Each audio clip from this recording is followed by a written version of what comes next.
लाडूशिवाय दिवाळीही अपूर्णच. तर ही आहे आजची रेसिपी, विदर्भ स्टाईल पाकातील दाणेदार आणि मुलायम असे बेसनाचे लाडू. तर हे बेसनाचे लाडू एकदा खाऊन पाहाल तर मोतीचूर लाडूची चव देखील विसरून जाल. हे लाडू पुन्हा पुन्हा करून खाल. तर यंदाच्या दिवाळीमध्ये मी तुमच्यासाठी ही खास रेसिपी आणलेली आहे. इथे तुम्ही बघू शकता लाडू अगदी मुलायम आणि दाणेदार झालेले आहेत. तर विदर्भातील पद्धतीने बनवलेली ही रेसिपी यंदाच्या दिवाळीमध्ये तुम्ही नक्की ट्राय करून पहा. या रेसिपीमध्ये मी अर्धा किलो बेसनापासून हे लाडू बनवलेले आहे. संपूर्ण रेसिपीचा व्हिडिओ श्वेतास किचन कट्टा या माझ्या यूट्यूब चॅनलवरती मी अपलोड केलेला आहे. पाकाचे परफेक्ट प्रमाण, पाक कसा बनवायचा, ज्यामुळे तुमचे लाडू बिघडू नयेत या संदर्भात संपूर्ण टिपा मी या रेसिपीमध्ये दिलेल्या आहेत.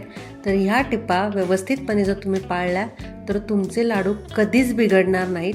पाक सैलही होणार नाही आणि पाक घट्टही होणार नाही.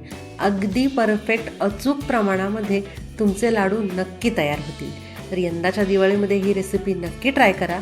आणि जर तुम्हाला रेसिपी आवडली तर लाईक, शेअर आणि सबस्क्राईब करायला विसरू नका. अजिबात तोंडामध्ये न चिकटणारे मुलायम असे हे दाणेदार बेसनाचे लाडू नक्की करून पहा. धन्यवाद.